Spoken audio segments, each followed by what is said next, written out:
How do I buy property subject to that's on Zillow exactly? Well, a property that's on Zillow that's for sale by owner. I've bought properties for years and years, just picking up the phone and calling them, having a conversation with them, and finding out if me taking over payments is something that might work. Now, these days, that's tough. You're going to call a lot of people.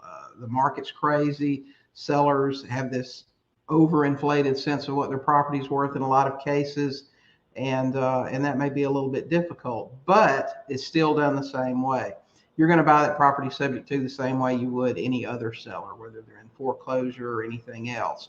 Have a conversation with them, find out if you making the payments until you can get a buyer will work. And then if they're local to you, you'll go out and meet with them and fill out some paperwork. And if they're remote from you, you'll send that through DocuSign or hire a mobile notary to go out there and get those things done. And the process is just the same.